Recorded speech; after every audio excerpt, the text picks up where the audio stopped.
As I have tried to include the studies from various walks of life dealing with the discourse emerging from various academic or social disciplines, the study I want to discuss right now is about the discourse of budget, and the analysis is based on a comparative analysis of budget discourse in two countries, including Pakistan and India, and which can be a very interesting study because very few people would imagine that a very static or a fixed discourse like that of economics or budget, which include more numbers, which include very conventional forms of writing, very conventional choice of words, can still be manipulated in certain ways.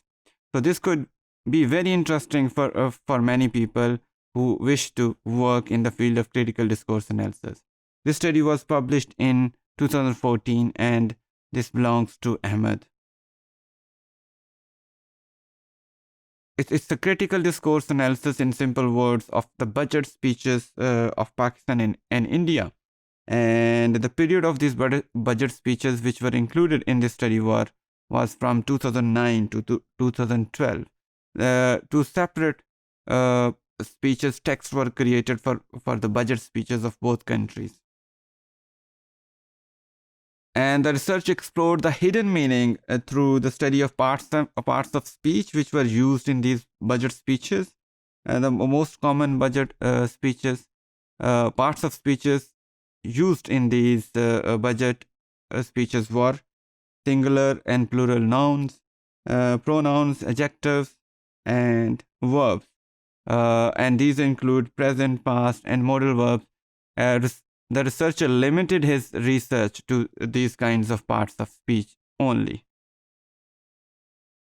It was based on a corpus driven methodology in which the corpora for both budget speeches from both countries was created. There was corpora created for budget speeches from 2009 to 13 in Pakistan, and for the same time period budget speeches from India.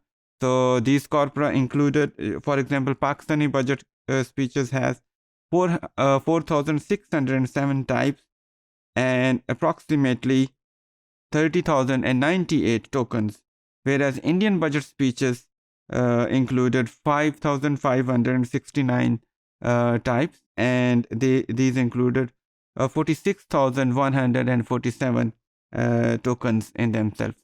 And this type of diction is based on the terminology we get in corpus-based studies. The corpora was syntactically tagged through the software, and concordance lines were drawn to find the similarities in the text. Then there were also the frequency of certain words were also measured. Then based on this, list of keywords were prepared to reach certain conclusions. Overall, the study developed an insight into the into some kind of fact that budget is declared having multiple meaning behind the statement. So budget statements are not as plain as public perception is about them. Rather, they can be complex and tricky, and the government, especially who's running the affairs of the government, can include certain tricky statement to manipulate the feelings of the people. They probably would show figures in a way which can be misleading for the ordinary public, and the impact of those statements only reveal later on when these things comes to public through different actions of the government or different policies of the government. So budget speeches can really be misleading. Though there are a lot of similarities and differences in the budget speeches of both countries based on the lexical choices and other stylistic features. But one thing which can be found common in these budget speeches was that many of these statements were, according to researchers, were kept deliberately in an implicit manner. And they had hidden meanings which were not conveyed clearly to the public, and according to researchers, they were deliberately kept in a hidden manner so that a possible public reaction may be avoided.